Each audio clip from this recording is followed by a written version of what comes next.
Hi, everyone, and welcome to the Otolaryngologic Clinics podcast.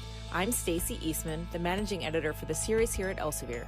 Otolaryngologic Clinics is a bi-monthly publication consisting of review articles focused on a central topic. Today, we will be discussing the April 2022 issue dedicated to pituitary surgery. Guest edited by Dr. Jean Anderson Eloy, Christina H. Fang, and Vijay Agarwal. Here now is the consulting editor, Dr. Sujana Chandrasekhar, to lead the discussion. Hello, I'm Sujana Chandrasekhar. I'm the consulting editor for Otolaryngologic Clinics of North America. Today, I'm speaking with the guest editors of the April 2022 issue of Clinics on Pituitary Surgery, Drs. J. Anderson Eloy, Christina H. Fang, and Vijay Agarwal. In keeping with the modern philosophy of pituitary surgery, two of these guest editors are otolaryngologists, and one is a neurosurgeon, and two hold faculty positions as well in the other disciplines. Dr. Eloy is professor and vice chair of otolaryngology head and neck surgery at Rutgers, New Jersey Medical School in Newark and Livingston, New Jersey, and holds appointments in neurological surgery and ophthalmology.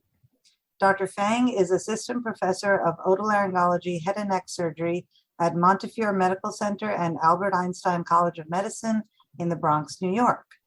Dr. Agarwal is associate professor in the Leo Davidoff Department of Neurological Surgery at Montefiore Medical Center and Einstein College of Medicine in the Bronx, New York, and also holds a faculty appointment in their Department of Otolaryngology Head and Neck Surgery.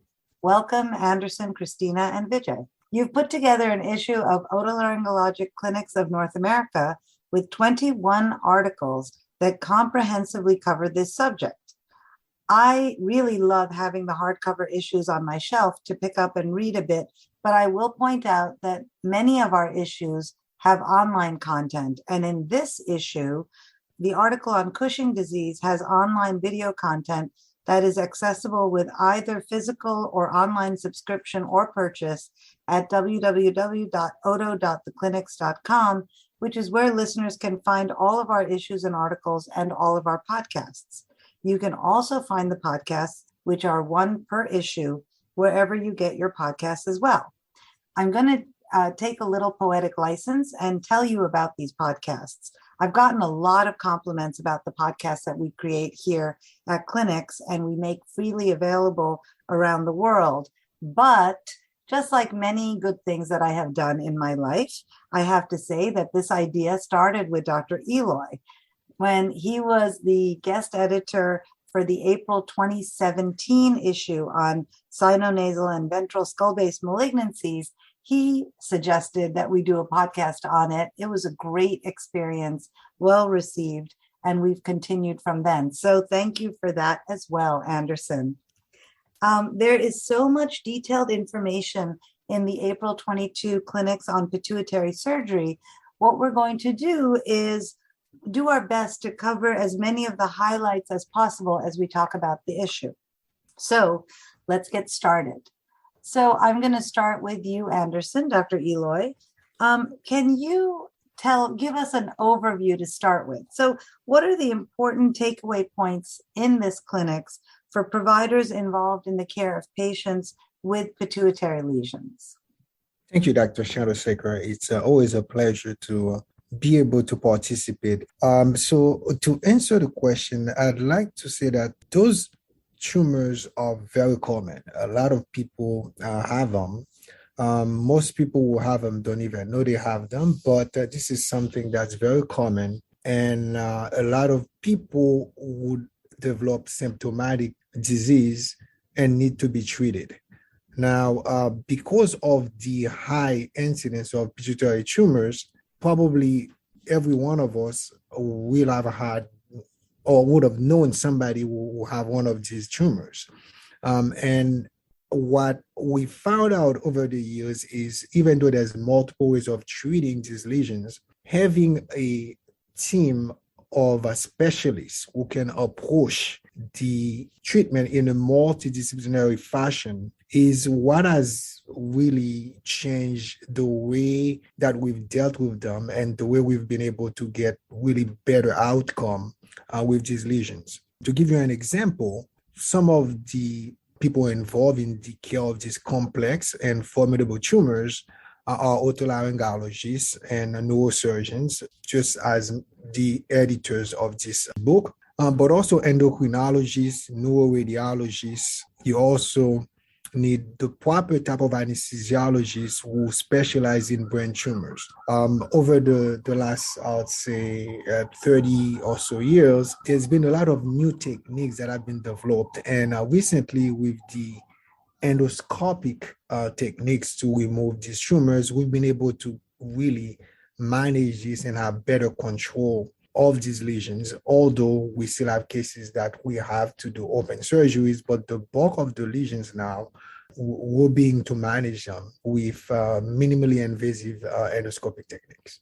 You know, when we talk about converting from more open techniques to endoscopic techniques, to changing the way we approach things, we really worry about anatomical difficulties, anatomical challenges, getting the entire tumor out, etc. And I think really understanding the anatomy and how to interpret imaging so that you truly understand the anatomy when you're in there is really important when you're looking at pituitary tumors. So I wonder, Vijay, Dr. Agarwal, if you can talk to us about sort of the salient details that the pituitary surgeon, whether approaching from the ENT perspective or the neurosurgical perspective, needs to know. Thank you very much. And I just wanted to echo Dr. Eloy's sentiments. It's a real honor and privilege to be a part of this text and to work with Dr. Eloy and Dr. Fang and to see this really come to fruition. So thank you again. And, I think that that's a very poignant question. And I think when you look at that question, you have to really split it into two separate categories. And I think as surgeons, it really comes down to anatomy for us from the beginning of our training to the end of the training. There are a few things that I think are, right off the bat, the first thing we look at on a scan, how far the carotid arteries are, the intercarotid distance that allows us an adequate working window. But I think it's important never to be proud to really have a multidisciplinary approach to evaluation of these images beforehand. One of the things I love about Skullbase is it's a team sport. And I think you always learn something from your colleagues, as Dr. Eloy eloquently put it. You really have the neuroradiologists, you have really at these pituitary conferences and tumor boards. And I split these anatomic and neurovascular structures really into two separate categories. One is how do we safely approach these tumors? The second is how do we maximally resect them? The first, in terms of the safety of the approach, the first thing I look at is really the relationship of the pituitary gland to the mass, the location or displacement of the optic apparatus and the chiasm and the individual optic nerves, following them back from the orbit posteriorly. You look to see if there's encasement of the anterior cerebral arteries or the internal carotid arteries as the tumor grows superiorly in the case of the anterior cerebral arteries. But looking at these things not only gives you an idea of safety, it also allows you to look at those characteristics of the tumor, give you an indication of what type of tumor it is and what kind of day you're going to have in the operating room that day. Things like calcifications, cysts, patterns of invasions, things that you just learn by doing cases and that have been classified in our field that really helps with the safety of the approach. What's really exciting, and one thing that I think that this text does a very good job doing, is it looks at ways to maximally resect these tumors, and not just in terms of the resection, but also in terms of the repair. How do you maximally repair these tumors, and how far they extend anterior, posterior, front to back? How big a defect are you going to have when you repair? You have to look at really, 5 steps ahead before you decide how you're going to approach these tumors. Does it compress the corpus callosum? All of these characteristics and tumor characteristics really indicate your final approach selection and the extent of the approach that you'll need to make. If you need to do an expanded approach, how much of an expanded approach will you need?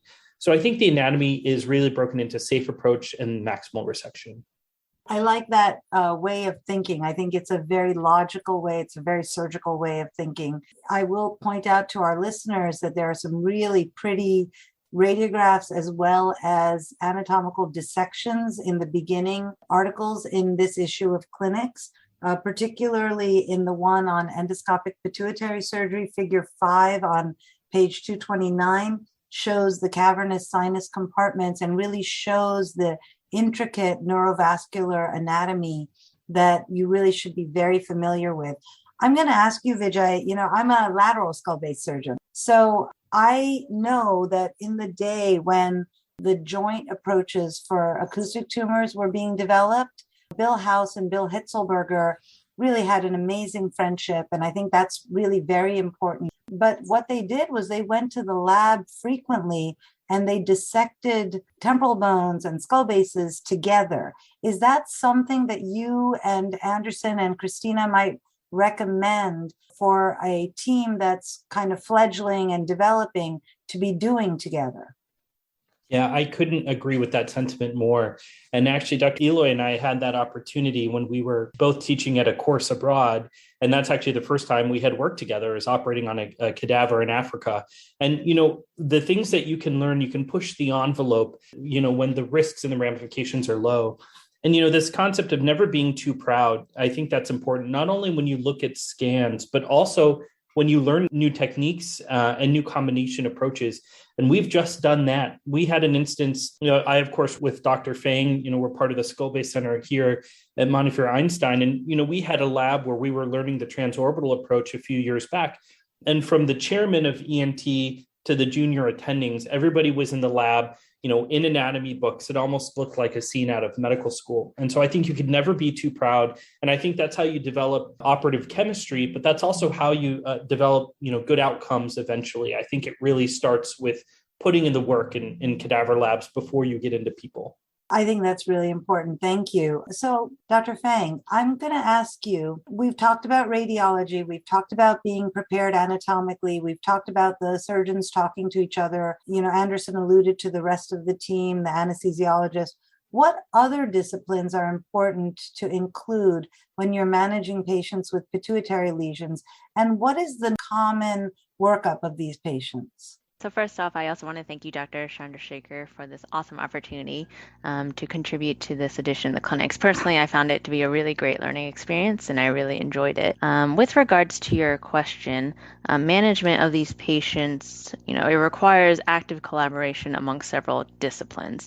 Dr. Eloy, Dr. Agarwal, they mentioned neuroradiology, but we also work very closely with our endocrinologists, our neuro-ophthalmologists. We have the neurosurgeon, the otolaryngologists, and, if these patients go to surgery, as well as a specialized anesthesiologist and pathologist. A comprehensive workup of a patient with a pituitary lesion first involves a really detailed history and physical exam. That physical exam should include evaluation of the cranial nerves, visual acuity, visual fields, extraocular movements, and this is usually done in conjunction with a neuro-ophthalmologist. A preoperative nasal endoscopy performed by an otolaryngologist is also really helpful to rule out a sinus infection pre-op and also to evaluate intranasal anatomy. So as we all know, the pituitary is the primary regulator of hormones. And in the preoperative workup chapter of this issue, written by Dr. Racinos et al., we included Table 1, which summarizes these hormones and their functions. So patients will commonly undergo laboratory testing to differentiate first between adenomas and non-adenomas, and secondly, between functional and non-functional adenomas. These laboratory tests can also be helpful in identifying hypopituitarism and to determine the need for potential hormone repletion or perioperative stress dose steroids. So for example, in the case of prolactinomas, serum prolactin levels can help diagnose the presence of an adenoma. So in particular, in this chapter, I'm referencing Table 4. So if the serum prolactin level is greater than 200, it's essentially diagnostic of an adenoma. Patients will also routinely undergo MRI with and without gadolinium, which is considered the gold standard imaging modality for pituitary lesions. And a CT scan can also be obtained to better evaluate bony anatomy. So in the same chapter, there's actually a really nice figure 3, that details the management algorithm, which I encourage our readers to look at. Thank you, because you can never have too many flow charts, right, Christina? Exactly. It really is very helpful. And I think it can be very confusing, right? You're looking at a lot of different hormones. And I really was fascinated by the serum prolactin level correlating with the percentage predictive possibility of having an adenoma. That was kind of cool. Let's discuss some particular disease states. So let's talk about prolactinoma. And I'm going to direct this question to Anderson. So the most common pathological cause of hyperprolactinemia are prolactinomas, which are in fact the most common secretory tumor of the pituitary gland. They're mostly sporadic, but we also can see them in multiple endocrine neoplasia type 1 syndromes. So Anderson, can you talk to us about the medical treatment of prolactinomas, and then when and which patients end up being surgical candidates? The medical management, which is usually the first line of treatment for prolactinomas, is usually indicated for macroadenomas, which means tumors that are larger than 1 centimeter. If you have tumors that are smaller than 1 centimeter, but that are enlarging, if a patient has infertility, they have bothersome galactorrhea, gynecomastia, if they have testosterone deficiency or oligomenorrhea or amenorrhea, acne, and sometimes hirsutism. Now, not all microprolactinomas require treatment, but typically if they are growing significantly, you would include them into that group. Now, in terms of the type of medication you use, the mainstay of treatment is dopamine agonists. And you give it to patient in order to try to decrease the tumor size, right? If you really want to reverse galactorrhea, if you want to really restore the gonadal function of both a microprolactinomas and a macroprolactinomas. In some cases, if a patient has a big prolactinoma that's actually causing pressure on the optic nerve and other important structures, you should consider giving them that treatment. Keep in mind that some tumors do not respond to the dopamine agonists. And if that doesn't happen, you may need to significantly increase it to get a response. When do we use surgery? Well, there are some specific cases where you may have to go with surgery. If a patient is taking a dopamine agonist and you find out that they're not getting any response, that's an indication that you should go ahead and potentially offer them surgery. You should also think that some patients may just not want to take that medication. And if they don't want to take it, then you may consider just switching them to a surgical procedure that may be able to help them. There's some potentially controversial studies out there that shows from a cost analysis in some patients, if you do a surgery in the beginning, that over the long term, you might be able to get a cure and they don't have to have a lifelong dopamine agonist therapy. There's also some selective situation that I would say where you may consider going right away with surgery. So if a patient has significant visual loss and you are concerned that they're going to lose vision because dopamine agonists can take time to work, you may consider just going ahead and decompress this patient's optic nerves and chiasm by going straight to surgery. Another one is a patient may just say they don't want the medication at all, then you have to go ahead and offer them an alternative, which in this case would be surgery. A third potential indication to just go up front and start with surgery without a dopamine agonist, if a patient has profound hypopituitarism when you first see them at clinical presentation. Some studies have demonstrated recovery of pituitary function after selective tumor debulking, which in some cases you might actually do the surgery and those patients don't need any other medication afterward. That's amazing. In that third group, how long after the debulking or the resection of the prolactinoma do you see the pituitary axis start working again? There's no definite times in terms of that, because what you would do is follow those patients. It could be something in terms of 3 months, it could be later, but there's nothing out there that defines the exact timing, and it depends on the patients. So I think it again points to what Dr. Fang was saying about ensuring that the endocrinologist is part of the team, maybe the OBGYN specialist, the infertility specialists are on the team. Definitely physiologic surgery and not just physical or mechanical surgery. I just want to tell our listeners, we're not going to talk about this article, but it's really beautiful in this clinics. It's the one on histopathology of pituitary lesions, and it was written by Dr. De Leon from Rutgers Department of Immunology and Pathology. And I'll tell you, the pictures are just beautiful. And if you're studying for your boards, I highly recommend you take a look at these because they're really quite gorgeous. Let's go on to look at Cushing disease. So, Dr. Agarwal, Cushing syndrome refers to the symptoms caused by hypercortisolism of any cause, and the most common cause of that is long-term exogenous glucocorticoid use.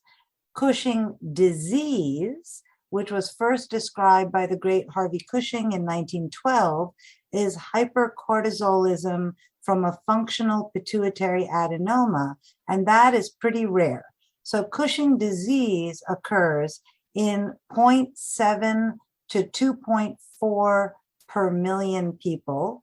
It often affects people most often in their 30s and 40s, and it is much more common in adult women than in men at a ratio of 3 to 8 to 1. So there's a really nice article on Cushing disease here in this April 2022 issue of Clinics on pituitary tumors.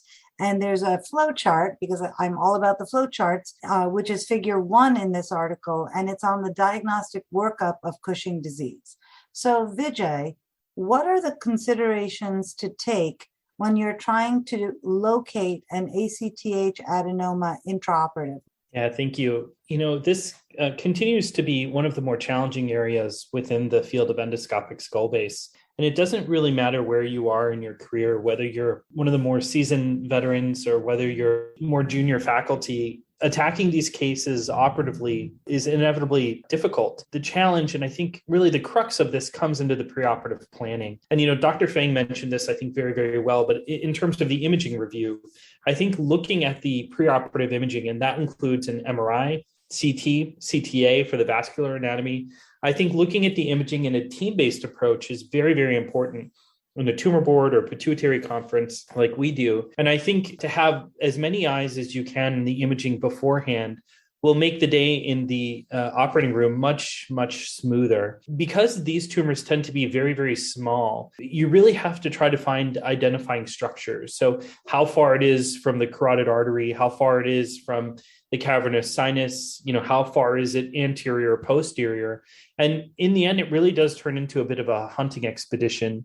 There are new technologies and new ways to try to help. ALA is a profirin derivative that we use for malignant brain cancer in our cases for identification. And we've used that at our center at Monty Einstein for Cushing's disease. We'll take any adjunct we can to help us try to find these small tumors. But really, I think after all of this technology and all of this imaging review, it really comes down to comfortability with anatomy. And I think that's a common theme in this issue, in this text, and a common theme in this podcast is it really comes down to fundamentals and comfortability with anatomy. And it's not so much, how do you find the tumor? How do you find this very small ACTH adenoma? And I think it's more about being very comfortable with the normal anatomy. So how can you navigate the normal cellar space? How can you navigate endoscopically, with 4 hands in there, knowing what's normal cavernous sinus wall, when that transitions into the diaphragm, when, what's normal, what's not normal. And as soon as you're able to really be comfortable with the normal anatomy, that's really the only way I think that you can quickly identify anything that's abnormal. And these tumors intraoperatively tend to be very, very challenging. If you're not careful with your suction, in the blink of an eye, you can take all of the tissue out with just your suction.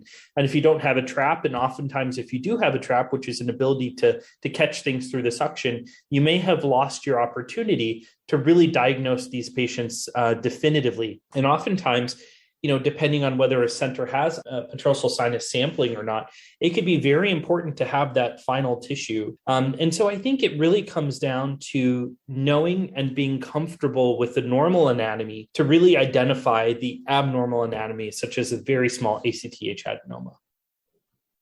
So can I follow up to that and ask if any of you and how often you're using intraoperative navigation platforms, and if they help with tiny tumors such as this?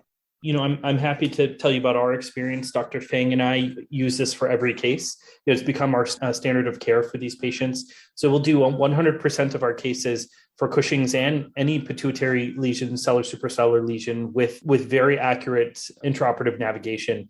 And I think it helps from the beginning of the case to the very end of the case. So not just in identifying these small ACTH adenomas, but also in minimizing the damage on the approach, helping in the repair, and all of these avenues. It helps in safety and also really efficiently do the case. And we will use the intraoperative navigation once we identify proximity to some of these normal anatomical structures. We will use the navigation to help us identify. So it's really become the standard for us to use intraoperative navigation, not just on these difficult cases, but even the more routine cases.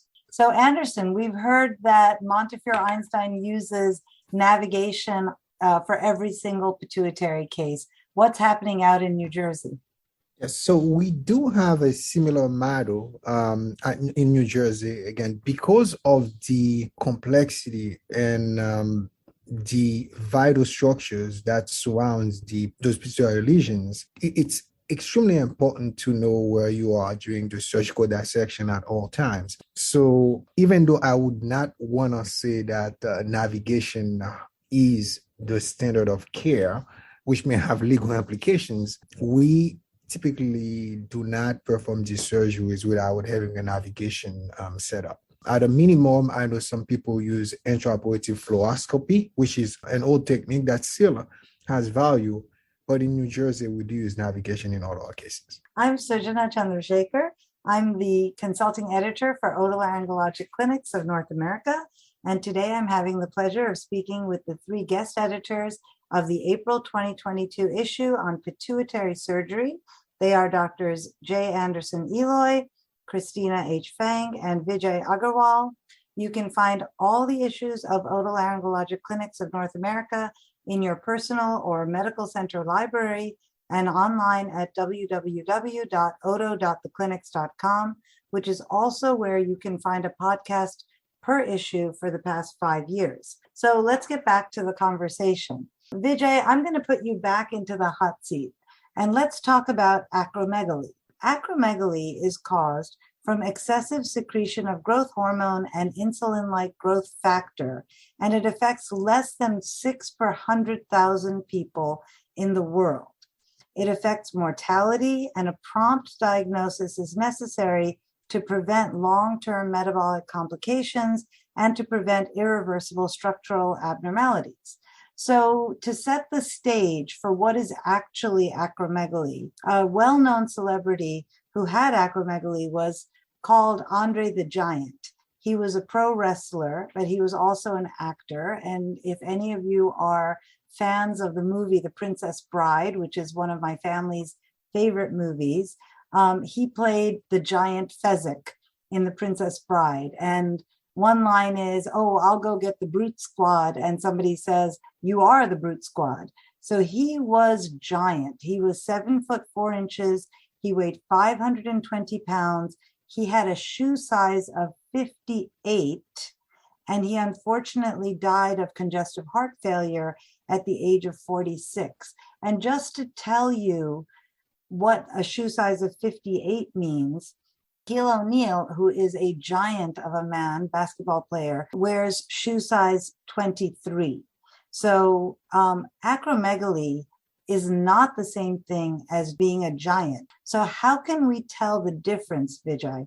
Yeah, that's traditionally a difficult one. And I think to really understand, you have to understand the pathophysiology of the disease. And I think, in this chapter, Figure 1 does a really good job going through suspected and diagnosed acromegaly. And I think it does a good job of really going through this because it can get relatively confusing in all of these cases to understand what tests to do and why certain ones are better. When you look at just the fundamental difference between gigantism and acromegaly, what happens with gigantism in children, it's basically before the growth plates have fused. And so before the growth plates have fused, if you have this excess growth hormone, the bones get longer.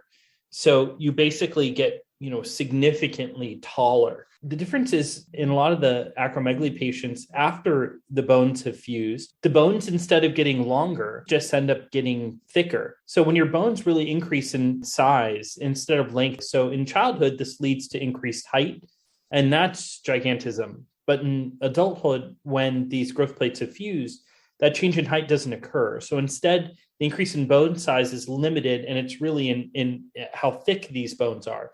And it's usually in the bones of the hands, the feet, and the face, frontal bossing. And those are the classic manifestations for acromegalics.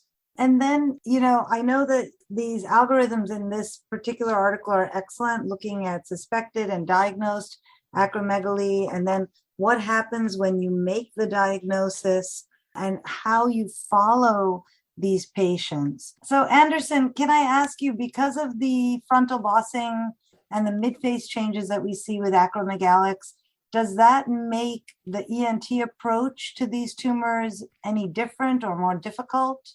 Yes. So in terms of the approach, when you think about acromegalic patients, the deposits in the subcutaneous tissue that occurs and the bony changes that you see in the outside also occurs in the nasal cavity. So when you're doing those cases, you should actually expect that the intranasal structures are also going to change as a result. So you should expect that you might have more bone that need to be removed.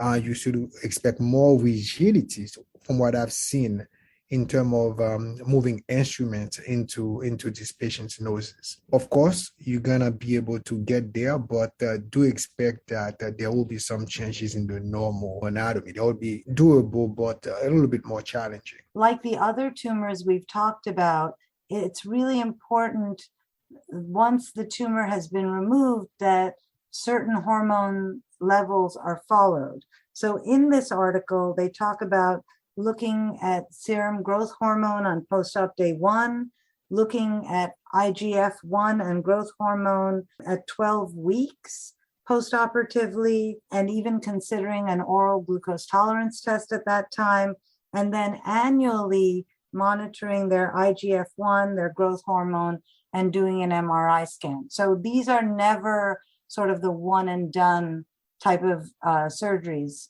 Would you say? It was perfectly put. And, we have to remember that these patients oftentimes have had sequelae or manifestations of the disease. So they've had trouble with their blood pressure, they've had trouble with diabetes, and they've traditionally been on medications for these things. And you're all of a sudden changing the disease condition and the status. And so post-operatively, you really have to monitor these patients for the hormones, like you talked about, are very important to monitor the disease. But the manifestations of the disease in terms of hypertension, blood pressure, diabetes, and things like that, you have to monitor those very acutely in the postoperative period as well. So I think it's about monitoring the disease, so the acromegaly and the levels, the hormone levels, but it's also monitoring the results of that disease in the immediate postoperative period, because you've just made a drastic change in that patient's condition. So I think this speaks to the team approach that includes the immediate postoperative care by the nursing staff. Because these are rare tumors, it's really important that the surgical team conveys that the hormonal issue, the glucose issue, to the nursing staff, to the bedside staff, to make sure that everyone is vigilant about the right things. How do you communicate that immediate and then maybe a couple of days later, postoperative period, to the people on the floors?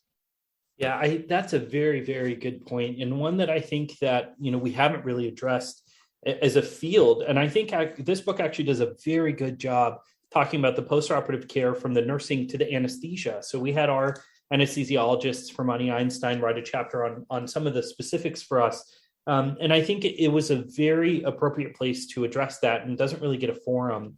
But the best place to address these complications is before they happen.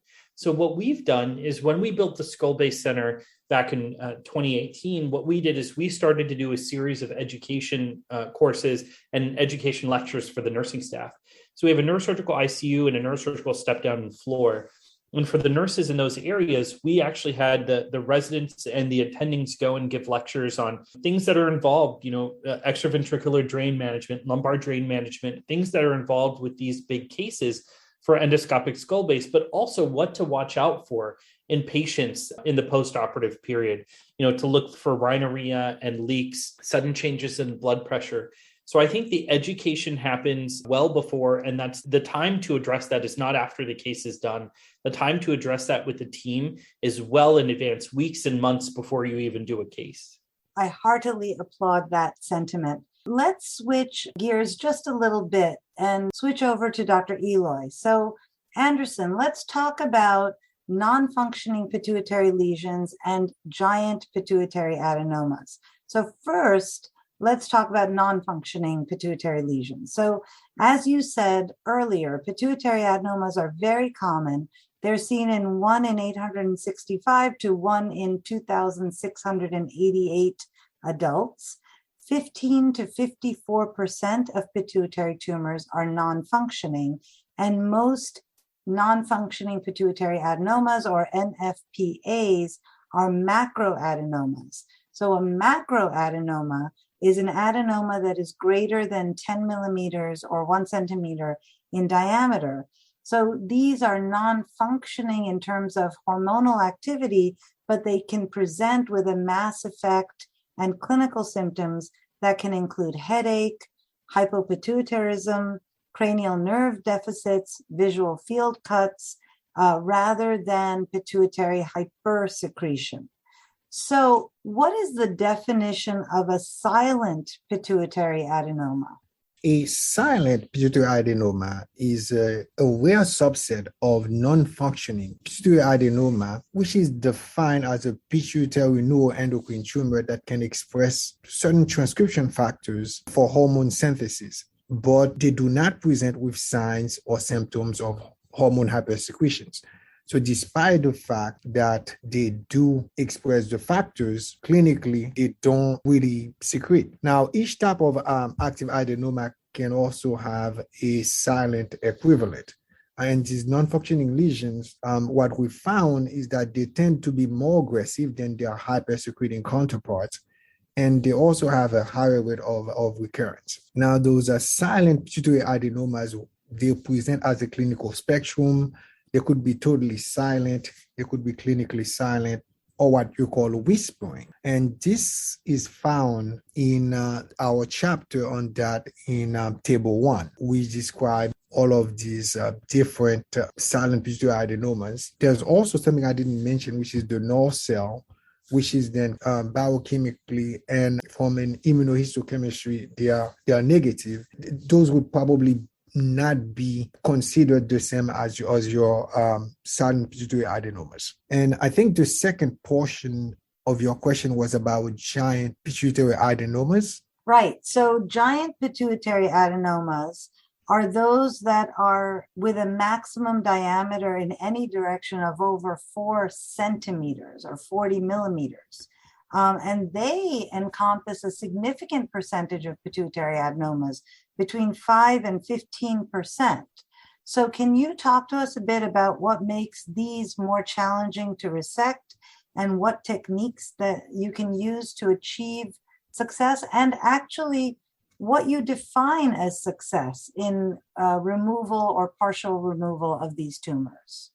Yes. So if you look at those tumors that are termed giant, the overwhelming percentage of to manage, you're going to need to do surgeries, except for cases of prolactinomas who could be very, very sensitive to a dopamine agonist, and you could sometimes use that as a first line of treatment, and they would shrink significantly. These other tumors, you have to go and resect. Problem with giant pituitary adenomas is the extent and where they go, and the fact that a lot of them tend to be suprasellar. They tend to go into the cavernous sinus. So the surgical techniques that you could use, even though you could go endoscopically, there are some who believe that in some cases going from an external approach may be best for these tumors. There's also discussions about whether or not, in terms of long-term control, it's better to actually go ahead and remove those through a craniotomy.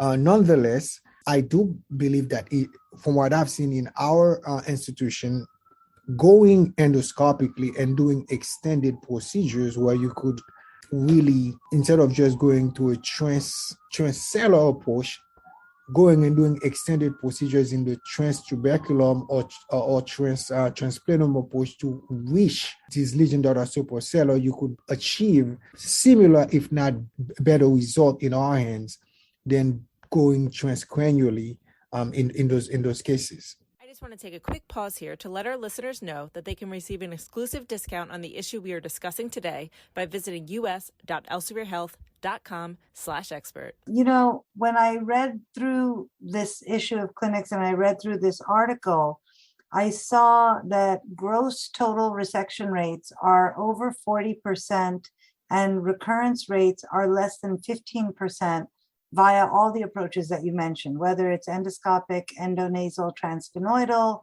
microsurgical transsphenoidal, or transcranial.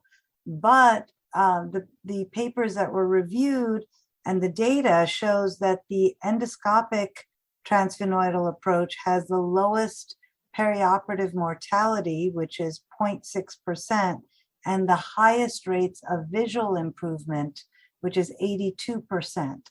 Can you explain why sort of the least invasive or the smallest keyhole approach to these giant tumors would work out the best?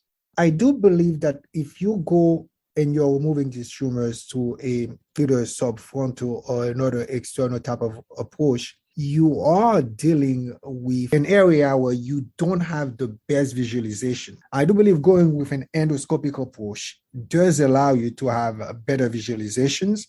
In a team that work together and has the proper microsurgical technique endoscopically, you could really perform these dissections under great visualizations. You could see around corners, some things that may not be feasible going transcranially. And I do believe that, at least in our hand, we can typically perform a better decompression than when you would go transcranially.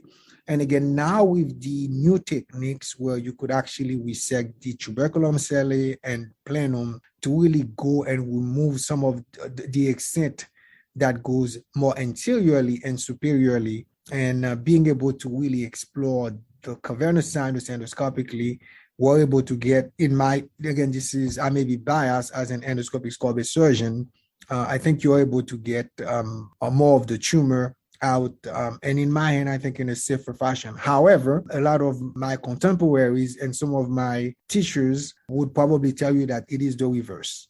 And I can cite many people who get better results going transcranially. So is there a role for like a combined microscopic endoscopic approach if you're going transsphenoidally?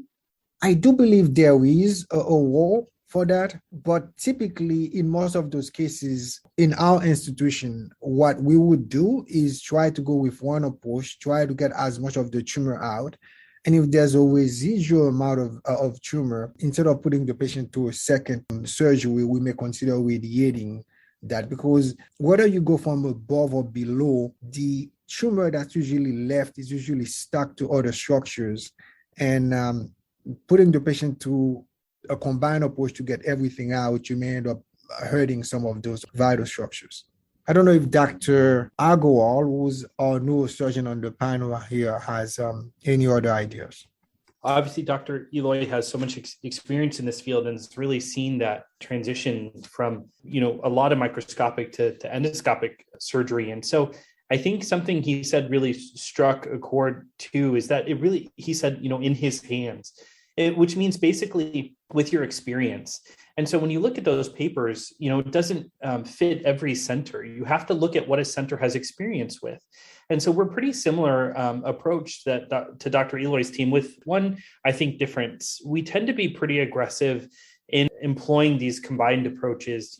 Our center just published a text on this looking at combined approaches. And I think the field has almost reversed a little bit. We went from microscopic to endoscopic, smaller is better. But I think there's a little bit of a backtracking that maybe there is a role for these combined approaches. And so I think you have to be adept at performing all of these procedures. You can't be good at just endoscopic and really fit every patient into that category, or just microscopic and fit every patient into that category. What I think a good skull-based center or experienced skull-based center does is really have comfortability with all the approaches and then tailor whatever approaches are best to the patient's pathology. So, we do a lot of what similar to what Dr. Eloy's team does, but I think we're a little bit more aggressive with employing a combined approach, and whether that's, a big open bicoronal approach with an endoscopic approach, or another one of these combined approaches. Also, what we'll do is if we do a big open skull-based approach, we actually will bring in the endoscope to help maneuver around things like the brainstem and the optic nerve and chiasm from above. And so we've actually employed endoscopic surgery from a traditionally microscopic approach, and that's been really successful for us as a center over the last few years. And so I think it also speaks to how centers tend to differ, and I think that's natural with the skill set of and the comfortability of the surgeons that are there. But I really do think that vast majority of cases can be approached endoscopically, and if there's a large tumor that necessitates a microscopic approach, I think it's usually some form of a combined approach versus just a sole microscopic approach. Thank you. I think that's really very helpful, and I think one of the points that you made is look at your own outcomes. And I think that's really, really important when we're counseling patients, when we're training residents, when we are reflecting upon our last few cases. How did I do? And what could I have done better? Is really very important. You said surgeons have to remain humble, and we really do in every aspect. So sometimes once you're done with surgery, there are some things that have happened and you have to fix them. So Dr. Fang, can we talk a bit about what we do when there is a cerebrospinal fluid leak and how you repair a skull-based defect that appears after the pituitary tumor resection? I read in this clinics that defects after transsphenoidal endoscopic pituitary surgery are graded based on intraoperative CSF leak flow and or diaphragm cella appearance. So grade 0 is no leak, grade 1 is a small or weeping flow without a clear defect seen, grade 2 is a moderate CSF leak with a visible diaphragmatic defect or tear, grade 3 is a high flow CSF leak with a large visible tear, and that's often after an extended transsphenoidal approach that has gone through the clivus or the dura. So can you talk to us about what you think about these defects and these leaks and how you approach them for the most optimal repair? Sure. So as you mentioned, it's really important to carefully examine the cellular defect following your tumor resection. You want to determine the degree of CSF leak and also the size of the defect. These two factors together will help you determine your strategy for reconstruction. So this chapter presents a really nice algorithm in Figure 4, but the actual materials used, the surgical techniques, and the strategies can really vary from surgeon to surgeon. So in cases of no leak, repairs can range from nothing or to a single layered repair.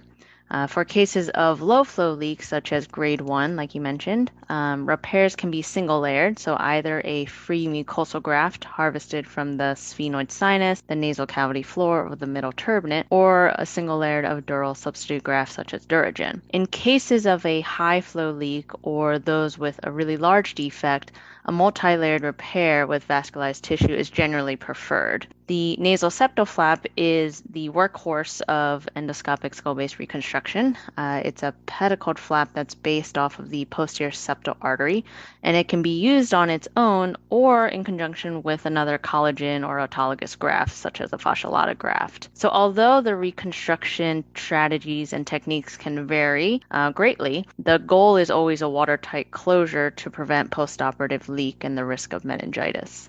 And then how often do you combine that with a lumbar drain or some other type of reduction in intracranial pressure? For smaller tumors or those where you don't expect a really large defect or really high flow leak, we generally don't start with a lumbar drain. I think that's something that you could always consider at the end of the case if you feel like you need the additional pressure taken off.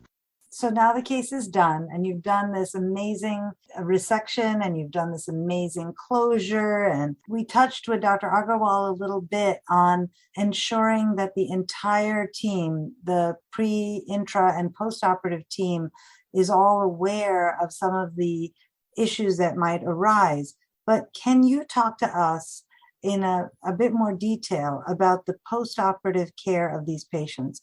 What's important to monitor? Over what period of time do we monitor them? Whose responsibility is it to monitor the different aspects that can happen in the postoperative period? Sure. So Dr. Agarwal already brought up really great points, but these patients are monitored really closely in the immediate post-op period in order to identify any potential medical or surgical complications early. So from a medical standpoint, electrolytes, particularly sodium, and their fluid status are checked generally every 4 to 6 hours in the immediate post-op period to evaluate for SIADH or diabetes insipidus. So in cases of SIADH, patients usually present a week out with hyponatremia, and they may require free water restriction. Diabetes insipidus, on the other hand, can lead to hypernatremia, and in more serious cases require desmopressin. In cases of functional adenomas, the relevant hormone levels are checked either on post-op day 0 or 1 to ensure an appropriate response, and cortisol is also checked to ensure there is no adrenal insufficiency and to determine the need for perioperative steroids. From a rhinologic perspective, patients with an intraoperative CSF leak are placed on what we call CSF leak precautions to prevent disruption of the reconstruction site. So this involves avoiding strenuous activity, coughing or sneezing with your mouth open, no nose blowing, and a bowel regimen. So during the surgery, it's imperative to create that watertight closure to prevent a post-op leak, which could lead to meningitis or pneumocephalus. And if a patient develops any acute changes in visual acuity, they should be immediately evaluated by ophthalmology and imaging to rule out an optic nerve injury or compression. With regards to postoperative sinonasal function, as a rhinologist, this is something that I focus on in my preoperative discussion with a patient. So we know that olfactory dysfunction is very common following pituitary surgery and can occur in up to 2/3 of our patients. Hyposmia or anosmia can really negatively impact a patient's quality of life. And we know that by preserving the olfactory strip along the superior posterior septum, that's opposite the superior turbinate, that's been shown to help prevent hyposmia in these patients. So many surgeons will advocate for preserving as much natural sinonasal anatomy as possible at the time of surgery, such as the middle turbinate, to maintain as much normal sinonasal function post-op. That's terrific. For how long do you ask the patient to be vigilant for, let's say, a CSF leak or hyponatremia? Like, when are they kind of out of the woods? So from a laboratory electrolyte standpoint, generally we watch them 4 days to a week out. From a CSF leak precaution standpoint, I think this varies from surgeon to surgeon. I personally ask them to maintain these precautions for at least a month to 6 weeks out from surgery. And how often are you called by a patient? Is the ENT called by the patient to say, oh, my nose is leaking, oh, my this, oh, my that? Because, it's very difficult not to think you have a CSF leak when your doctor says you should look out for a CSF leak, right? So how often when you're called for that, is it actually a leak? And how often is it just rhinitis, postoperative changes, etc.? So I think we're called pretty often for this. I warn all my patients preoperatively that it's normal for your nose and your sinuses to produce more rhinorrhea, more mucus in the postoperative period. I do think it takes a few days to a week for a CSF leak to truly declare itself. So the initial few days, if it's not very convincing, it's worth watching and waiting. We're going to conclude this podcast by asking each of you to sort of polish up your crystal balls and tell me and tell our listeners what you see as the future of pituitary surgery. Modern pituitary surgery in the West began about 130 years ago and clearly has made incredible strides with the advent and adoption of endoscopic and navigation techniques. So I'm going to sandwich our neurosurgeon between two otolaryngologists. So Anderson, tell me what's the future for pituitary surgery?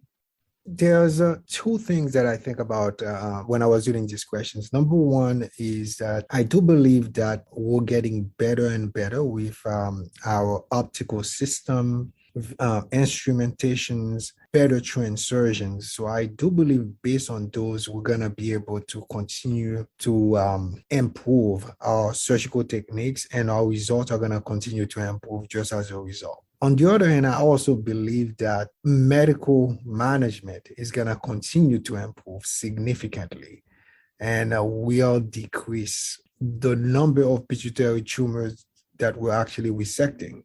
So currently, we see this is something that's happening in patients with Graves' disease. So I do believe that we are going to get closer and closer to the point where, and I wish we could just give people a pill to cure their pituitary tumors. Maybe it'll take 50 years, but I do believe that at some point we're going to get there.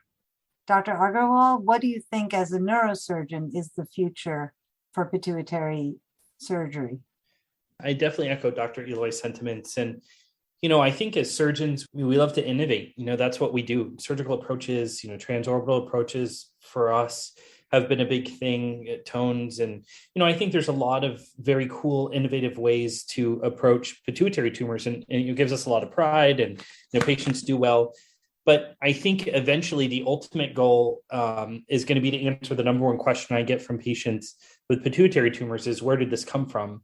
And in the majority of cases, we just don't know. We don't know why they got a pituitary tumor. Why is theirs more invasive? Why is theirs more difficult to resect? And taking it a step back, not just treating it non-surgically, but understanding why it occurred in the first place. And that's what we're trying to do with all types of brain tumors. And if we can really identify the genetic alterations that make you more susceptible to these types of tumors and find ways to prevent them before they even occur, I'm hopeful that that will be the case in our lifetime. And I think our ultimate goal as a society, if we've succeeded, it would ultimately put all of us on this panel out of a job, because you wouldn't need surgeons because the tumors would never form in the first place. And I'm actually quite hopeful we could start seeing signs of that at some point in our careers, in our lifetime. Thank you. That's really good. Maybe we should practice our dancing, so that we have something to do. Dr. Fang, what do you say as the other otolaryngologist?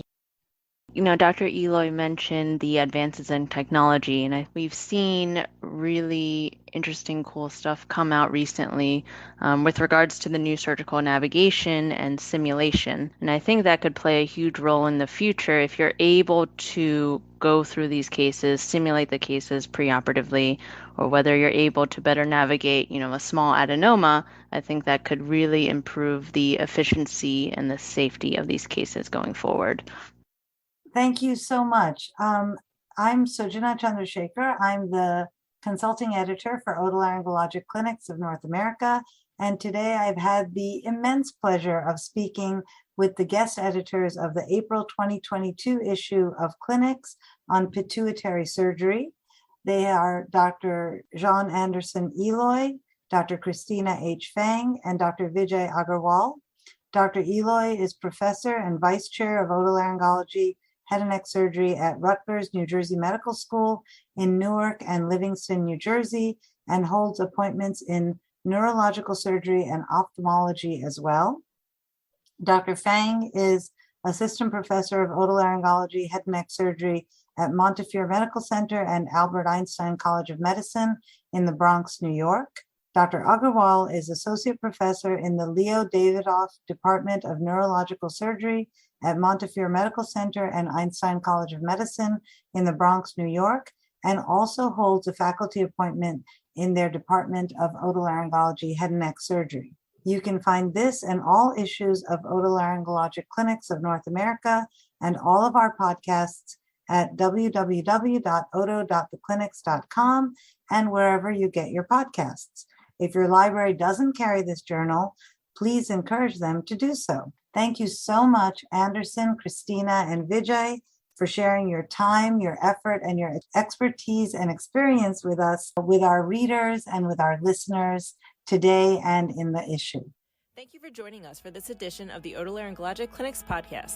For an exclusive discount on the issue we discussed today, focusing on pituitary surgery, visit us.elsevierhealth.com/expert.